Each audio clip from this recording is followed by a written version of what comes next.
আছে, আপনি আরো অনেক বলতে পারবেন আমরা জানি। হুমায়ুনুরের কাছে আসতে চাই। আপনি নিশ্চয়ই হাসনাত আবদুল্লাহর কে ট্যাগ করে যে নাসিরউদ্দিন পাটোয়ারির স্ট্যাটাসটা আপনি নিশ্চয়ই দেখেছেন।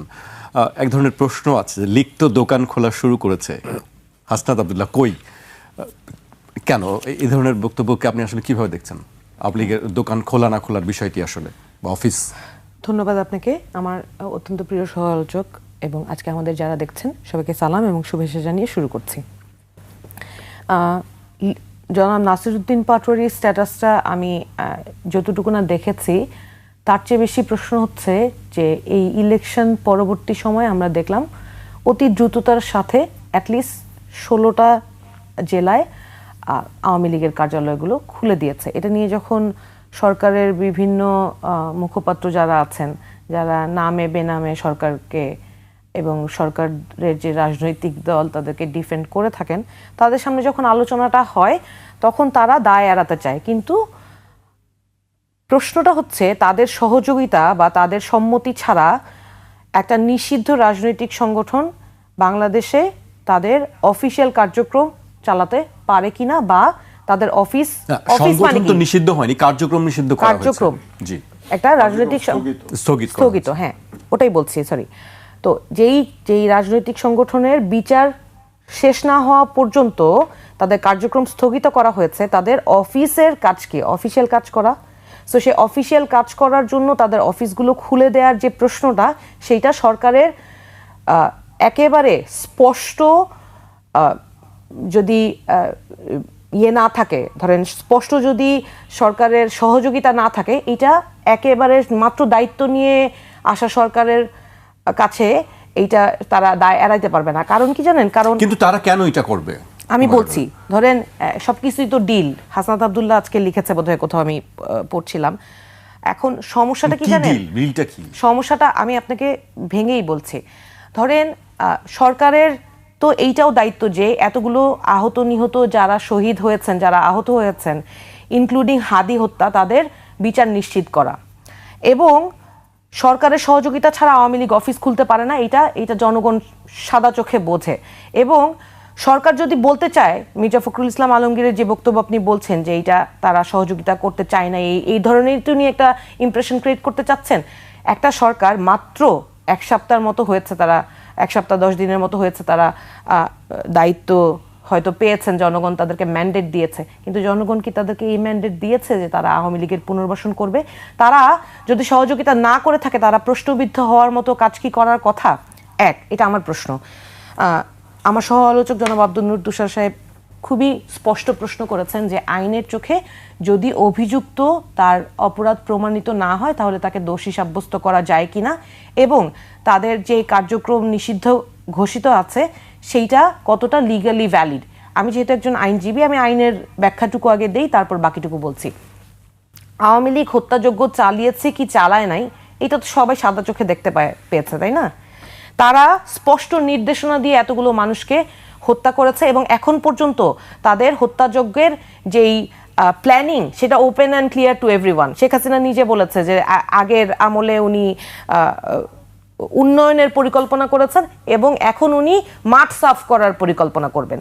তো এই জায়গায় এসে আদালত কি করতে পারে সেইটার বক্তব্যটা আমি আপনাকে স্পষ্ট করছি। ধরেন একটা জমি জামা নিয়ে বিরোধের মামলা, দুই পক্ষে দাবি করছে, দুই পক্ষ এই জমিটা দুই পক্ষেরই।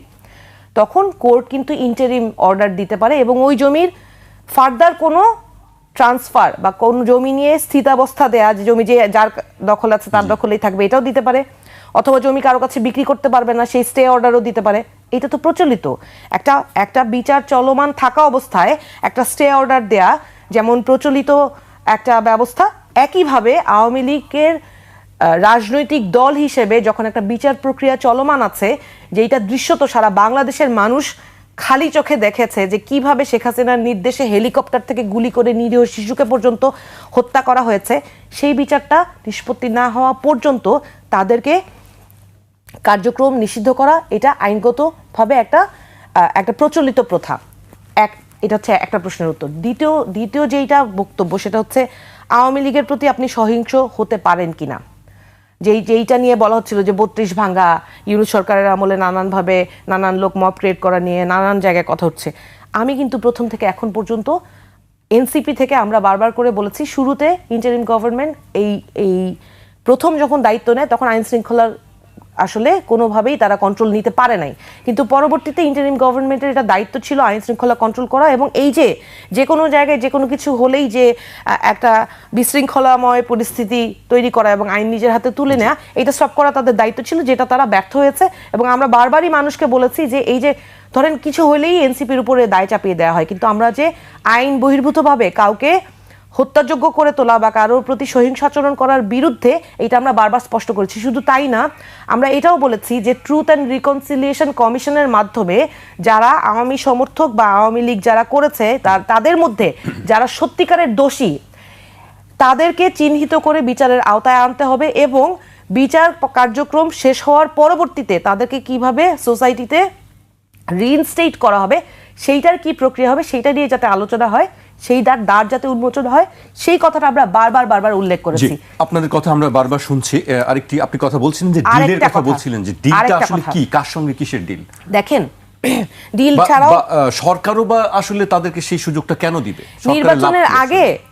নির্বাচনের আগে ধরেন প্রত্যেকটা রাজনৈতিক দলকেই দেখেছি যে কম বেশি আওয়ামী লীগের ভোটারদের ভোট টানার জন্য একটা চেষ্টা তারা করেছে, যেটা বিএনপিকে যেটা দেখেছি যে সরাসরি বিএনপির রাজনৈতিক নেতারা, যোগ করি, এটা তো আসলে সব রাজনৈতিক দলের পক্ষ থেকেই আমরা দেখেছি যে আওয়ামী লীগের ভোটারদের ভোট টানার জন্য গিয়েছে, আওয়ামী লীগের ভোটারদের দ্বারে দ্বারে। জি হ্যাঁ, সবাই বলেছে আওয়ামী লীগের যারা ভোটার আছে তাদের ভোট তারা চায়, আওয়ামী লীগের বিষয়ে যার অবস্থান তারা স্পষ্ট করেছে, সেই অনুযায়ী আওয়ামী লীগের যারা সমর্থক আগে ছিলেন তারা তাদের পছন্দ অনুযায়ী ভোটটা দিয়েছেন, তাই না? তো তাদেরকে কারা সবচেয়ে বেশি কমফোর্ট দিয়েছে, কারা সবচেয়ে বেশি ইমিউনিটি এনশিওর করার কথা কমিট করেছে, ভোটটা তারাই বেশি পেয়েছে, তাই না? এটাই তো বাস্তবতা। তো এখন এটা তো এখন খোলা চোখে দেখা যাচ্ছে যে কে কি লাইসেন্স দিয়েছে। ধরেন আমি যেই জায়গায় কাজ করি সেই জায়গায় ডিলটা কি হয়েছে যে, আচ্ছা ধরেন যদি এই ভোটটা যদি অন্য পক্ষে বেশি পড়তো তখন কি এটা বৈধ হতো? আমি আমার রাজনৈতিক যে দলটা, সেই দলের অবস্থান কিন্তু স্পষ্ট করেছি। আওয়ামী লীগের যারা দোষী তাদের বিচার হইতে হবে। ঢালাওভাবে আপনি একটা জায়গায় একটা মামলায় আপনি 500 জনের নাম দিয়ে দিলেন, তাহলে কিন্তু হইল না। আপনি যারা সম্পৃক্ত তাদের নাম দিয়ে তাদের বিচার এনশিওর করতে হবে। আপনি যখন মামলার কার্যক্রম এবং তদন্ত কার্যক্রম যখন সুষ্ঠু না হবে, তখন প্রকৃত বিচারও হবে না, এবং আলটিমেটলি যারা ভুক্তভোগী তারা এই সমস্যার কারণে তারা বিচারের দ্বার থেকে ফেরত আসতে হবে, তারা সুবিচার পাবে না। এবং ন্যায় বিচার এনশিওর করার জন্য ট্রুথ অ্যান্ড রিকনসিলিয়েশন কমিশন এবং সুষ্ঠু বিচার তদন্ত হওয়া এটা খুবই প্রয়োজনীয়। আপনি দেখেন যেই কথাটা তুষার ভাই বলছিলেন, আমার না একটু দুঃখ লাগে। ধরেন আমরা কিছু জায়গায় একেবারে জিরো টলারেন্স না দেখালেই না। আপনি নাসিরউদ্দিন পাটোয়ারি বলেন, আপনি হাসনাত আব্দুল্লাহ বলেন, সালেউদ্দিন সিফাতের কথা বলেন, আপনি তাদের কথা ফেলে দিতে পারবেন না। আপনি যেই কথাটা বলছেন যে অমুক অভিযুক্ত, কিন্তু তার নামে এখনো বিচার কার্যক্রম শেষ হয়নি দেখে আমি তাকে দোষী সাব্যস্ত করতে পারি না। যেই ফয়সাল অস্ত্র মামলায় অভিযুক্ত ছিল তার জামিন করানো হয়েছে, এবং বের হয়ে সে কি করেছে? বের হয়ে সে হাদিকে হত্যা করেছে। সেই লোক একই দিনে হত্যা করে কার সহযোগিতায় এই বর্ডার ক্রস করেছে সেইটাও দেখার বিষয়। আমরা কিন্তু সেইটা স্পষ্ট না, কাদের সম্পৃক্ততা ছিল সেইটাও স্পষ্ট না, সেইটা নিয়ে আমরা দাবি তুলেছি। কিন্তু আপনি যখন একজন অপরাধীকে বারবার তার অপরাধের মাত্রা বিচার না করে তাকে যখন খোলা মাঠে অপরাধ করতে ছেড়ে দিবেন, তখন অপরাধের মাত্রা বাড়তেই থাকবে। পরশুদিন রাতের ঘটনা বলি, জনাব সালেউদ্দিন সিফাত আমাদের দলের যুগ্ম সদস্য সচিব, উনি 21শে ফেব্রুয়ারিতে আওয়ামী লীগের বিভিন্ন সংগঠন, ধরেন আমি যদি আমার পেশাজীবী সংগঠনের কথাই বলি, আওয়ামী লীগের যে সংগঠনের নাম ছিল সেটা ছিল বঙ্গবন্ধু আওয়ামী আইনজীবী পরিষদ। তার আগে তার আরেকটা ছিল সম্মিলিত আইনজীবী পরিষদ, ওইটা আওয়ামী লীগ সমর্থিত একটা আইনজীবী পরিষদ। ওনারা ফুল দিতে গিয়েছেন শহীদ মিনারে, যে কেউ ফুল দিতে যেতে পারেন, এই বিষয়ে কিন্তু আমার কোনো আপত্তি নাই। এটা মানুষের কাছে ভুল মেসেজ যেতে পারে। আমার যারা সুপ্রিম কোর্টে যারা আমার সহকর্মী আছেন তারা আমি দেখলাম যে ফেসবুকে এটা লিখেছি বলে আমাকে ভীষণভাবে গালাগালি করছে। ধরেন তারা যে পেশা 5ই আগস্টের পর থেকে একেবারে হাতে গোনা যারা অন্যায় অপরাধ করেছে, তারা ছাড়া সুপ্রিম কোর্টের সমস্ত আওয়ামী সমর্থিত আইনজীবীরা কিন্তু প্র্যাকটিস করছে। একটা একদম স্পেসিফিক্যালি যারা ভোট চুরি করা, সহিংসতা করা এগুলোর সাথে জড়িত ছিল না, তারা ছাড়া আওয়ামী লীগ সমর্থিত প্রত্যেকটা আইনজীবী কিন্তু সুপ্রিম কোর্টে প্র্যাকটিস করছে। এবং তাদের কারোর সাথে আমরা কেউ কখনোই দুর্ব্যবহার করি নাই। আমার প্রশ্ন হচ্ছে তারা যখন ফুল দিতে গিয়েছে সেটা নিয়ে আমার কোনো সমস্যা নেই। একজন সাধারণ মানুষ উনি লিখেছে, ওখানে একটা প্ল্যাকার্ড নিয়ে দাঁড়িয়েছিলেন, যে উনি ওনার আবেগের জায়গা থেকে লিখেছেন যে এইখানে আওয়ামী লীগ ফুল দিতে আসতে পারবে না, এরকম কিছু একটা। সেইখানে আওয়ামী লীগের কয়েকজন তার সাথে যেই আচরণ করেছে, যেই দুর্ব্যবহার করেছে এবং যেই সহিংস আচরণ করেছে, সেইটা নিয়ে জনাব সালেউদ্দিন সিফাত প্রশ্ন তুলেছিলেন। শুধুমাত্র এইটা করার কারণে সালেউদ্দিন সিফাতকে যেইভাবে সেই রাতে হত্যাযোগ্য করা হয় এবং তার নামে বিদেশে অবস্থানরত আওয়ামী লীগ কর্মীরা ফেসবুকে পোস্ট দিয়ে তার ব্যক্তিগত পরিচয়, ফোন নাম্বার, তার বাবার নাম, তার বাড়ির ঠিকানা এবং প্রত্যেকটা জিনিস পাবলিক করে দেয় এবং তাকে হত্যা করার হুমকি প্রদান করা হয়। শুধু তাই না, আমরা আজকে পর্যন্ত, এখন পর্যন্ত আমি যেখানে বসে আছি, এখন পর্যন্ত তার মোবাইলে অজস্র ফোন, অজস্র থ্রেটস আসছে এবং এইটা স্পষ্টভাবে আসছে। এবং যারা এগুলো করছে তারা কি সবাই বাইরে থেকে করছে? তারা তো বাংলাদেশে অবস্থান করে করছে। কেন করছে? শুধুমাত্র আওয়ামী লীগকে, তারা আওয়ামী লীগের বিরুদ্ধে, এই সহিংসতার বিরুদ্ধে। আপনার কাছ থেকে আমরা আরো শুনবো। তুষার ভাই এই বিষয়ে বলতে চাচ্ছিলেন, আমি বিরতির পর তুষার ভাইয়ের কাছে আমি আসতে চাই। তবে দায় নাই।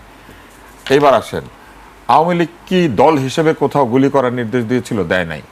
আওয়ামী লীগের নেত্রী এবং প্রধানমন্ত্রী একই ব্যক্তি, এবং উনি নির্দেশ দিয়েছেন কি দেন নাই সেটা কোর্ট বিচার করবে। ওনার নির্দেশের দায়িত্ব আওয়ামী লীগের লাখ লাখ নেতাকর্মী নিতে হবে কেন? তাদের দল তো এটা বলে নাই, তারাও সেটা বলে নাই। লাখ লাখ নেতাকর্মী তো বাড়ির ভেতরে ছিল, তারা আন্দোলনের যোগ যদি নাও দিয়ে থাকে, আন্দোলনের বিরোধিতাও করে নাই। লজিক্যালি হুমায়ুনুর কিন্তু বলেছেন আইনজীবীরা যারা উল্টাপাল্টা কাজ করে নাই তারা যেতে পারছে। তারপরে শ্রমিক কৃষক যারা উল্টাপাল্টা কাজ করে নাই তারা শ্রমে যেতে পারছে। ডাক্তার যারা উল্টাপাল্টা করে নাই তারা ডাক্তারি করতে পারছে। তাহলে আওয়ামী লীগের নেতাকর্মীরা কেন তাদের দলটা করতে পারবে না? তারা তো এগুলো তো অংশ নেয় নাই। যারা অংশ নেয় নাই তাহলে কেন তারা দলটা করতে পারবে না? দলটা কেন নিষিদ্ধ করলেন? এইটা কোর্টে গিয়ে আলোচনা করতে হবে। আমার বক্তব্য এইটাই, যে তাদেরকে আত্মপক্ষ সমর্থনের সুযোগ দেন। বিকৃত মস্তিষ্ক হয়ে যায় যদি কেউ, অথবা ধরেন কেউ যদি এমন হয়ে যায় যে অন্যায় সিদ্ধান্ত দিতে থাকে, অথবা একটা দল, আপনি অন্যভাবে চিন্তা করেন, এই দলের ভোটাররা তো দলটাকে ভোট দিতে পারে নাই। 2014 সালের সময় থেকে যে বলা হলো যে একটার পর একটা নির্বাচন খারাপ হচ্ছে, এই দলের যারা ভোটার তারাও তো এই দলের পক্ষে বিপক্ষে ভোট দিতে পারে নাই, এই দলের ব্যাপারে কোনো সিদ্ধান্ত দিতে পারে নাই। এই দলটাকে হাইজ্যাক করেছিল কিছু লোকজন এবং কিছু নেতা, এবং সেই সব নেতা এবং সেই সব লোকজন তো এই দলের সাথে থাকেও নাই, তারা সব এখান থেকে পালিয়ে গিয়েছে। দলের লাখ লাখ কোটি কোটি নেতাকর্মীকে এতিম বানিয়ে রেখে তারা চলে গিয়েছে। তাদেরকে পয়সার অভাব হচ্ছে? দুবাই তাদের বাড়িতে তালা বন্ধ করা আছে? সিঙ্গাপুরে তারা যে টাকা সরিয়েছেন সেইখানে কি সিঙ্গাপুরে তাদের বাড়ি বন্ধ হয়েছে? কিংবা আপনি নিউ ইয়র্কে গিয়ে যারা থাকছেন তাদের নিউ ইয়র্কের বাড়ি থেকে গ্যাসের সংযোগ বিচ্ছিন্ন হয়েছে? তাইলে তারা চলে গিয়েছেন, তাদের বিচার করেন। কিন্তু দলটা স্থগিত অবস্থায় আছে। এই দলটাকে, এই দলের লোকদেরকে আইনের আশ্রয় নিতে দেন। তারা যদি তাদের দলকে রিভাইভ করতে চায় তারা সেটা পারবে না কেন? তারা তো আন্দোলনে অংশ নেয় নাই, তারা কোনো বিরোধিতাও করে নাই 24-এর, তারা তো বাড়ির মধ্যে ছিল। যে যুক্তিতে আইনজীবীরা গিয়ে এখন আইন প্র্যাকটিস করতে পারছেন, সেই একই যুক্তিতে। এইবার আসেন, শফিক নামে এক ভদ্রলোক, এখন আমি বলতেই পারি উনি অভদ্রলোক, কারণ উনি কি করে স্ট্যাটাস দেন যে সিলিং পং একটি বাংলা সুন্দর শব্দ, সেটা আবার ইংলিশে লেখেন। শফিকের এই সিলিং পং মন্তব্যের দায়িত্ব কি ডক্টর ইউনূস নেবেন? উনি তো 18 মাস তাকে শুধু পালেনই নাই, আইন ভঙ্গ করে উনি তাকে ক্যাবিনেট মিটিংয়ে, মন্ত্রিসভার বৈঠকে অংশ নিতে দিয়েছেন, এটা শফিক সাহেব বলেছেন। তাহলে এই সিলিং পং এর দায়িত্ব কেন ডক্টর ইউনূস নিবে না? নেওয়া উচিত। কিন্তু আমি মনে করি যে নেওয়া উচিত না। কেন? কারণ ওইটা ব্যক্তির দায়, শফিকের দায়। তাহলে ব্যক্তি যদি অন্যায় করে থাকে, ব্যক্তি নেতারা যদি চুরি করে থাকে, সেই সব ব্যক্তি নেতার চুরি এবং ব্যক্তি নেতার অন্যায়ের দায়িত্ব কেন পুরো একটা দলের কোটি কোটি সমর্থক এবং কোটি কোটি যারা এই দলটা করতে চায় অথবা চেয়েছে তারা কেন নিবে? কিন্তু নিতে বাধ্য করা হয়েছে। এবং এই বাধ্য কে করেছেন? ইউনূস করেছেন। এটা তো কোনো রাজনৈতিক দলের সিদ্ধান্ত না, এটা তো কোনো নির্বাচিত সরকারের সিদ্ধান্ত না। এই ইউনূস তো একটার পর টাইম ভেঙেছেন। উনি রাষ্ট্রপতিকে না জানিয়ে চুক্তি সই করেছেন, উনি রাষ্ট্রপতির ছবি নামিয়ে ফেলেছে, সেটা সাংবিধানিক না, সেইখানে আশকারা দিয়েছেন। উনি সরকারি ভেকু ব্যবহার করে সরকারি প্রপার্টি ধ্বংস করতে দিয়েছেন। আজকে বলতে কোনো বাধা নাই, 32 নম্বর তো সরকারের প্রপার্টি, এটা তো প্রত্নতত্ত্ব অধিদপ্তরের কাছে হস্তান্তরিত সম্পত্তি। উনি করেন নাই কি? এইবার আসেন, ডক্টর ইউনূস যদি ভবিষ্যতে কোনো মামলায় দোষী সাব্যস্ত হন, গ্রামীণ ব্যাংক বন্ধ করে দিবেন? এটা কোনো উত্তর আছে? এইবার আসেন, ন্যায় বিচার নিশ্চিত করার জন্য ট্রুথ অ্যান্ড রিকনসিলিয়েশন কমিশন হতে পারে, এটা হুমায়ুনুর বলেছেন। আমি মনে করি এটা হতে পারে। ম্যান্ডেলা করেছেন, পৃথিবীর বিভিন্ন দেশে হয়েছে। ট্রুথ অ্যান্ড রিকনসিলিয়েশন কমিশন তো করেনি নাই, না করেই কিন্তু আপনি শাস্তিটা দিয়ে দিয়েছেন। তো এটা করলেন না কেন ন্যায় বিচার নিশ্চিত করার জন্য? এইবার আসেন, যারা অংশ নেয় নাই তারা বা যারা উল্টাপাল্টা কাজ করে নাই তারা তাদের কাজ করতে পারবে, এটা তো নীতিগতভাবে আমরা তিন পক্ষে একমত হয়েছে এই আলোচনাতেই। সাদিককে আমি স্ট্যাটাস দেয় নাই, নৌকার জয়, তো সে তো সরাসরি নৌকার পক্ষে ছিল, সে স্ট্যাটাস দিতে গেল কেন? গুপ্ত ছিলি গুপ্ত থাকবি, গুপ্ত অবস্থায় থাকে নাই তো, ওই অবস্থায় প্রকাশ্যে নৌকার পক্ষে স্লোগান দিয়েছে এবং নৌকা জিতেছে, এই জয় অভিনন্দন জানিয়েছে, নৌকার স্ট্যাটাস সবাই দেখেছে। আমি এই চুক্তির বিপক্ষেও না, এই চুক্তির মধ্যে বাংলাদেশের জন্য অনেক ভালো কিছু থাকতে পারে, but the process was not right. আপনি কাউকে জোর করে ধরে নিয়ে গিয়ে খাতনা করে দিতে পারেন না, খাতনা যতই স্বাস্থ্যের জন্য ভালো হোক না কেন। ঠিক সেই রকম আপনি জোর করে এই চুক্তিটা করতে পারেন না, চুক্তি যতই ভালো হয়ে থাকুক না কেন। এইবার আসেন, উনি প্রেসিডেন্টের ছবি যখন নামানো হয় উনি কিচ্ছু বলেন না, বরং এটাকে আশকারা দিয়েছেন। প্রেসিডেন্ট যতদিন প্রেসিডেন্ট আছেন তার ছবি আপনি নামাবেন কেন? ওই ছবি নিয়ে যদি কেউ মব করে আপনি তাকে ঢুকাবেন জেলখানায়, সেটা করেন নাই তো। বিভিন্ন জায়গাতে মব এমন অশ্লীল আচরণ করেছে, এমন গালিগালাজ করেছে, এমন আচরণ করেছে, এগুলি নিয়ে তিনি সম্পূর্ণ অন্ধের মতো অন্যদিকে তাকিয়েছিলেন। ছবি সবার আছে, জুতা অনেকের আছে, কার জুতা কখন কার ছবির উপর পড়বে উনি কোনোদিন চিন্তা করেন না। আজকে ঢাকা বিশ্ববিদ্যালয়ের ভিসি নাকি পদত্যাগ করেছেন শুনলাম। এই ভিসি ওখানে বসে থাকা অবস্থা আমাদের মতো অনেকের ছবি ঝুলিয়ে একদল লোক সেখানে জুতাপিটা করেছে। এই জুতাপিটার সংস্কৃতি উনি চালু করেন নাই ঢাকা বিশ্ববিদ্যালয়ের মধ্যে। ওনার প্রক্টোরিয়াল টিম তখন কোথায় ছিল? ঢাকা বিশ্ববিদ্যালয়ের মধ্যে এই কাজ করার অধিকার কি প্রক্টোরিয়াল টিম দিয়েছিল ওই লোকগুলিকে?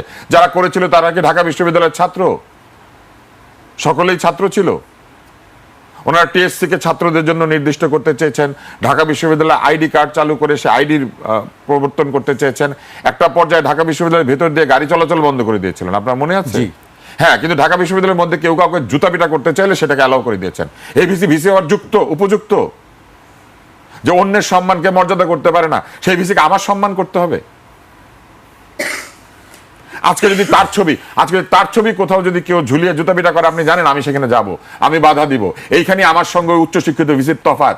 আমার অত শিক্ষা নাই, আমি পিএইচডি না, ডক্টরেট না, আমি বিশ্ববিদ্যালয়ের শিক্ষক না, আমি হইতে পারি নাই। কিন্তু আমি জানি যে একজন ভিসিকে এইভাবে জুতাপিটা করা যায় না একটা ছবি ঝুলিয়ে। এইটুক শিক্ষা আমি পেয়েছি, এই শিক্ষা আমাকে এই সমাজ দিয়েছে, এই সংস্কৃতি দিয়েছে। আমার জীবনে অনেক অন্যায় অনেক কিছু থাকতে পারে, কিন্তু অন্যের সম্মান রক্ষা করার জন্য আমি ঠিক এখনো পর্যন্ত যেতে পারি। সেই জায়গাতে ভিসি তো যেতে পারে নাই। এত লেখাপড়া দিয়ে কি হবে? এত লেখাপড়ার মূল্য কি যে অন্য একজন শিক্ষিত লোকের মর্যাদাকে রক্ষা করতে পারে না? এত নোবেল দিয়ে কি হবে যে নোবেল আরেকজন লোকের সম্মানকে রক্ষা করতে জানে না? এই সম্মান রক্ষা করার জন্য কি আমরা নৈতিকভাবে দায়ী? আমরা নৈতিকভাবে বাধ্য না। কিন্তু তারপরেও আমরা এটা করি। কেন করি জানেন? অন্তত 10 দিনের জন্য হলে উনি আমার চেয়ে বয়সে বড়। ওই বয়সে বড়কে সম্মান করাকেও এই সমাজ থেকে অন্তর্হিত করা হয়েছে। সবকিছু জায়েজ। আপনার বয়স কম, সেজন্য আপনি যা খুশি তাই করতে পারবেন। শুধু যে প্রেসিডেন্টকে এই কাজ করা হয়েছে তাই কি? ওনার বাণী দিতে দেয় নাই। এবং প্রেসিডেন্ট যে এই কথাগুলি সংবাদপত্রে এখন বলতে পারছেন, এটাও তো বলতে পারেন নাই। তাহলে বাক স্বাধীনতা কে দিল? তারেক রহমান দিল, ডক্টর ইউনূস দেয় নাই। কারণ যে দেশে প্রেসিডেন্টের বাক স্বাধীনতা রহিত করা হয়েছিল বলে প্রেসিডেন্ট বলছেন, সেই দেশে ডক্টর ইউনূস দাবি করলেই হবে উনি মানুষকে কথা বলতে দিয়েছিলেন? দেন নাই। উনি নিজে কথা বলতে চেয়েছেন এবং ওনার লোকজন শুধু কথা বলেছে। এবং আমাদের মতো কিছু লোক বেয়ারা প্রকৃতির, আমরা কথা বলে ফেলেছি কোনো কারণে। জি তুষার ভাই, আমরা আপনার বক্তব্য উনি এত কথা বলেছেন। উনি যখন তথ্য বিষয়ের উপদেষ্টা ছিলেন উনি বলেছিলেন যে স্বায়ত্তশাসন দিতে হবে, বিটিভি এগুলোকে সব স্বায়ত্তশাসিত করতে হবে। উনি ওনার বিভিন্ন লেখার মধ্যে লিখেছেন গণমাধ্যমকে স্বাধীনতা দিতে হবে। গণমাধ্যম দখল হয় নাই ওনার সময়? গণমাধ্যম দখল করা উনি বন্ধ করতে পেরেছিলেন? সাংবাদিকদের চাকরি চলে যাওয়া বিনা কারণে বন্ধ করতে পেরেছিলেন? উপদেষ্টাকে প্রশ্ন করার কারণে সাংবাদিকদের চাকরি চলে গেছে, উনি একটাবার বলেছেন সেই উপদেষ্টাকে যে এই কাজটা করা ঠিক হয় নাই। এবং শুধু কি তাই, আজকে যখন ওনার সময় কারারুদ্ধ করা হয়েছে সাংবাদিকদেরকে, ভুয়া মামলা দেওয়া হয়েছে সাংবাদিকদের বিরুদ্ধে, সেগুলো উনি বন্ধ করেছেন। উনি বেতার টিভিকে কেউ স্বায়ত্তশাসন দিতে পারে নাই। উনি না এসেছিলেন বাংলাদেশকে একবারে সংস্কার করে শেষ করে দিয়ে যাবেন? বেতার টিভির স্বায়ত্তশাসন নিশ্চিত করতে পেরেছেন? বেতার টিভির দলীয়করণ বন্ধ করতে পেরেছেন? দলীয় ভাবাপন্ন ব্যক্তিকে ডিজি বানানো বন্ধ করতে পেরেছেন? বাংলাদেশ টিভিকে, বাংলাদেশ টেলিভিশন, জনগণের টেলিভিশনকে দলের সম্পত্তি বানানোকে বন্ধ করতে পেরেছেন? বন্ধ করতে পারতেন, উনি করেন নাই। কারণ এইটাই ওনাদের নীতি ছিল। মুখে এক কথা, মনে আরেক কথা, আজকে যখন হাসনাত পাটোয়ারিকে প্রশ্ন করে, পাটোয়ারি হাসনাতকে প্রশ্ন করে, তাদের দলে মিটিং নাই, ফেসবুকে প্রশ্ন করে কেন? মিটিং করে জিজ্ঞেস করতে পারে না? একজন আরেকজনকে প্রশ্ন করতে গেলে ফেসবুকে এসে প্রশ্ন করতে হয়? কারণ একজন এমপি হয়েছে, আরেকজন এমপি ফেল করেছে, এবং শুধু এমপি হওয়ার কারণে, শুধু এমপি হতে চায় বলে তারা তাদের দলটাকে এমন একটি দলের সঙ্গে গিয়ে ঐক্য করিয়েছেন যে দলের সঙ্গে তাদের আদর্শের কোনো মিল নাই। তারা নিজেরাই বলে আমরা আদর্শের ঐক্য করিনি, আমরা ভোটের ঐক্য করেছি। ভোটের ঐক্য করে এখন দেখেন নেতারা অনেকে পাশ করে নাই, এক নেতা আরেক নেতাকে প্রশ্ন করে কিরে খুলে কেন, কেন কিরে খুলে কেন, এটা বলার জন্য কি আপনাকে হাসনাতকে জিজ্ঞেস করতে হবে? আপনারা করেন কি? আপনাদের দল নাই এখন, আপনাদের লোকজন নাই এখন, নাকি ক্ষমতায় গেলে শুধু পারেন? নিজের পছন্দের প্রধান উপদেষ্টা থাকলে তারপরে পারেন, না হলে পারেন না।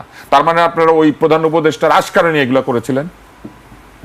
কই কোনোদিন তো বলে নাই যে একটা বয়স্ক লোক সারা জীবন আমাদেরকে এসে বিতর্ক শিখিয়েছে, তাকে অপমান করছেন। কোনোদিন তো বলে নাই যার সিনেমা আমরা দেখি শাকিব খান, তাকে অবমাননা করছে। কোনোদিন তো বলে নাই, কোনোদিন তো ওই জুতার বিরুদ্ধে একটা কথা বলে নাই।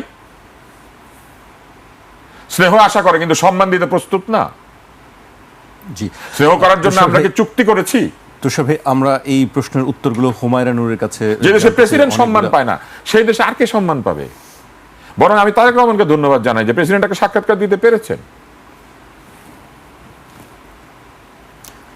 জি, অনেকগুলো প্রশ্ন তুষার ভাই রেখেছেন, একটু আবেগ ক্ষুব্ধই কবি প্রকাশ করেছেন। আমি ক্ষুব্ধ না, এই কথাটা আমি জোরে বলেছি, কারণ কিছু কিছু কথা জোরে বলতে হয়। আমরা যখন বিতর্ক করি আমরা লোকজনকে বলি you have to modulate your voice, when you really want to speak you have to speak, when you say that I have a dream you have to say it loudly that I have a dream. Of course. হুমায়ুনের কাছে এই প্রশ্নগুলো উত্তর জানতে চাই আসলে। প্রথম কথা হচ্ছে তুষার ভাই বলেছে যে আমরা স্নেহ চাই কিন্তু আমরা শ্রদ্ধা করতে চাই না। যারা এইসব বেয়াদবি করে তারা, আপনি তো এর মধ্যে নাই, আপনি তো বেয়াদব না। না, আমার দলের 5টা মানুষ যদি খারাপ হয় আমি তো একা ভালো হতে পারি না, এই খারাপের দায়িত্ব আমার উপরেও আসে। যেই কথাটা উনি বলেছেন, এই স্নেহ আমাদেরকে কেউ দেখায় নাই। এই চেয়ারে বসেই সারা বাংলাদেশের মানুষ যখন আমাদের সাথে এই আন্দোলনে একাত্মতা ঘোষণা করে তখন ভদ্রলোকেরা আমাদেরকে তিরস্কার করে, এবং এই তিরস্কার আজ পর্যন্ত শেষ হয় নাই। এবং আমাদের অপরাধ একটাই যে আমরা মানুষকে একত্রিত করার জন্য ওই যে হাসনাত আব্দুল্লাহ, নাসিরউদ্দিন পাটোয়ারি ফেসবুকে কেন লিখে, কারণ ওই ফেসবুকটা মানুষ দেখে। ফেসবুকের রাজনীতি করে যখন মিথ্যা প্রচারণা করা হয় এবং ফেসবুকে যখন সরকার বিরোধী কথা বলার কারণে শেখ হাসিনা মানুষকে তুলে নিয়ে যায়, তখনও কিন্তু মানুষ চুপ ছিল। কিন্তু এই ফেসবুকের রাজনীতি দিয়েই কিন্তু গণ অভ্যুত্থানে মানুষগুলো একত্রিত হয়েছিল বলে এই ফেসবুককেই বন্ধ করতে হয়েছিল। সুতরাং ফেসবুকে আন্দোলনটা, আমি ব্যক্তিগতভাবে শুধু ফেসবুকের আন্দোলন হোক এইটা আমি না চাইলেও ফেসবুক এবং সোশ্যাল মিডিয়াতে প্রতিবাদ চলবে এবং মানুষকে সেইটার বিষয়ে সচেতন করার রাজনীতিটা চলবেই। কারণ এইটাই বাংলাদেশের মানুষ অভ্যুত্থানের সময়ও শেখ হাসিনার বিরুদ্ধে আন্দোলন করতে যে সাহসটা জুগিয়েছিল এই সোশ্যাল মিডিয়ার কারণেই হয়েছিল, এবং এই সোশ্যাল মিডিয়া বন্ধ করার কারণেই মানুষ পথে নেমে এসেছিল। এক, দ্বিতীয় হচ্ছে শ্রদ্ধা অশ্রদ্ধা করার যে বিষয়টা এসছে, যেই রাষ্ট্রপতিকে আপনারা শ্রদ্ধা করতে বলেছেন, যখন এতগুলো মানুষকে রাষ্ট্রপতি এগুলো শ্রদ্ধা করতে বলে নাই। আমি বলি, ধরেন এই রাষ্ট্রপতিকে তো আমি রাষ্ট্রপতি মানতে চাই না, তার তো আমি অপসারণ চেয়েছিলাম, তাকে কেন বসিয়ে রাখা হলো? করেন নাই কেন? এই রাষ্ট্রপতির অপসারণ তাকে করা হয় নাই শুধুমাত্র, আমি উত্তর দিচ্ছি। তথ্য উপদেষ্টা ছিল মাহফুজ। ধরেন উত্তরটা আমাকে দিতে দেন, তাহলে আমি বলতে পারবো। সেও তো বলে নাই। আপনারা কথা বলার সময় কিন্তু আমি কিছু বলিনি। আমি আমার বিরুদ্ধে যত অভিযোগ, ধরেন ইউনূস সরকারের, তুষার ভাই যখন কথা বলছিলেন ডক্টর মোহাম্মদ ইউনূসের প্রতি ওনার যত অভিযোগ, অনেক অভিযোগ তো আমরাও সাবস্ক্রাইব করি, কিন্তু দিন শেষে অভিযোগের খাতাগুলো শেষে এসে এনসিপির খাতায় উনি তুলে দিলেন। উনি বললেন যে নিজেদের পছন্দের ইন্টারিম বলে আমরা উনাদের সবকিছু এইভাবে মেনে নিয়েছি বা উনাদের দিয়ে এই ধরনের কাজ করানোর চেষ্টা করেছি, কিন্তু উনি একটা বার বলে নাই যে ইন্টারিম সরকারের মধ্যে বিএনপিরও পার্ট ছিল, অন্যান্য রাজনৈতিক দলেরও সম্মতিতে ইন্টারিম গভর্নমেন্টের বিভিন্ন রাজনৈতিক কর্মকাণ্ড চলেছে, এবং যার প্রতিফলন এখন যে বাংলাদেশের পররাষ্ট্রমন্ত্রী সেই ইন্টারিম সরকারেরই লোক, সেইটা কেউ বলে না। দিন শেষে এনসিপির উপর দোষ চাপানোটা খুব সহজ। এই রাষ্ট্রপতিকে তো আমি রাষ্ট্রপতি মানি না। এই রাষ্ট্রপতি সেই রাষ্ট্রপতি যে নির্বিচারে এতগুলো নিরস্ত্র মানুষকে হত্যা করার সময় সে ওই রাষ্ট্রপতির বাণীর কথা বলছেন, তখন উনার বাণী কোথায় ছিল? তখন বিচারের বাণী নির্ভীতে কেঁদেছে এবং উনি অন্ধকারে উনি লুকিয়েছিলেন, উনার বাসভবনে উনি লুকিয়েছিলেন, তখন উনি জনগণের জন্য উনার বয়ান কোথায় ছিল? তখন এই সুশীল ব্যক্তিরা কোথায় ছিল? তখন কেন তারা প্রশ্ন করে নাই যে যেই রাষ্ট্রপতি জনগণের জন্য স্পিক আপ করতে পারে না, we don't want to see him as our president anymore, he is no more our president. এই যে পদবি, উনার বাকস্বাধীনতা, এই বাকস্বাধীনতা জনাব তারেক রহমানকে কি শেখ হাসিনা দিয়েছিল বিগত 17 বছর? তারেক রহমানের বন্দনায় উনি ভেসে যাচ্ছেন, কারণ তারেক রহমান সাংবিধানিক কন্টিনিউইটির নামে এই রাষ্ট্রপতিকে, আপনার কথা বলিনি, চুপ্পু সাহেবের কথা বলেছি, উনি তো তারেক রহমানের বন্দনায় ভেসে যাচ্ছেন। গতকাল উনার ইন্টারভিউটা তো আমিও পড়েছি যে তারেক রহমান ওনাকে খুবই সম্মান দিয়েছে, আর সবাই অন্যরা ওনাকে খুব অসম্মান করেছে। উনি তো অসম্মানের যোগ্য, কারণ উনি বাংলাদেশের এত বড় একটা গুরুত্বপূর্ণ দায়িত্বে বসে থেকে উনি বাংলাদেশের মানুষের দায়িত্ব নেয় নাই। উনার মতো কাপুরুষ সারা বাংলাদেশের দ্বিতীয়টা নাই। এই একই যুক্তিতে ডক্টর ইউনূস অসম্মানের যোগ্য।